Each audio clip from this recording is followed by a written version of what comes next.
Hello everyone, I hope you're having a great day today, and in today's video we're doing a review for Batman and Robin. What can I say about this film that hasn't already been said?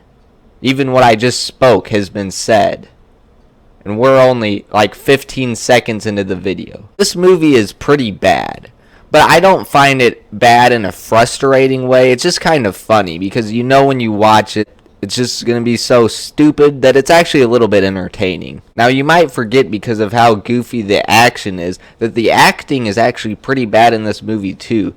The only person that actually seems like he's kind of trying is Chris O'Donnell as Robin, probably because he was in the prior film and he was trying to just save this from being a disaster. But the writers were cruel and the material they gave him was pretty bad. You're going to hear me say the word bad in this video a lot. Oh, and of course the guy that played Alfred also did a good job as always. He was in all 4 movies. And Coolio made a cameo appearance in this movie for some reason.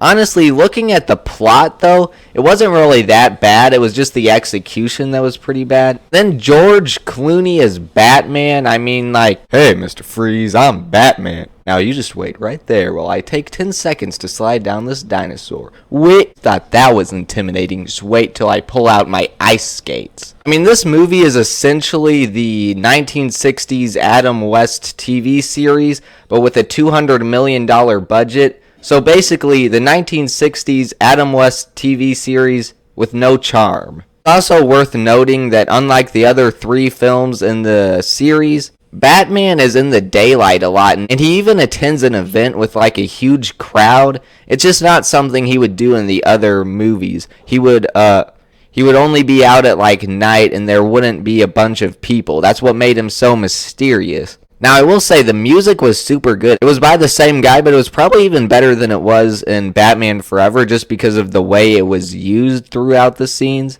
I feel like if this movie just wasn't so terrible, people would actually be talking about how good the score here is.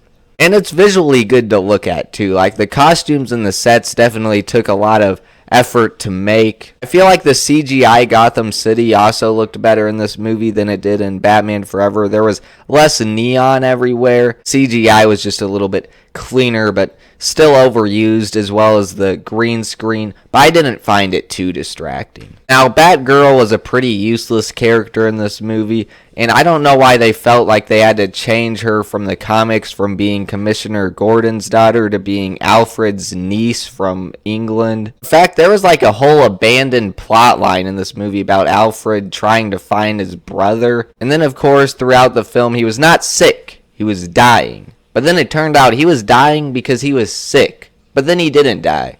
Because sometimes this movie's target audience switches to 5-year-olds. The villains were pretty okay. I mean, Arnold Schwarzenegger as Mr. Freeze, and then obviously Poison Ivy. Bane was definitely wasted. He was just used as a henchman that was not smart whatsoever. So there was some wasted potential in this movie, but it was already a train wreck anyway, so it just kind of is what it is. Guess that means I just have to say that overall, from the quality scale of 0 to 100, I'll give it a 53%.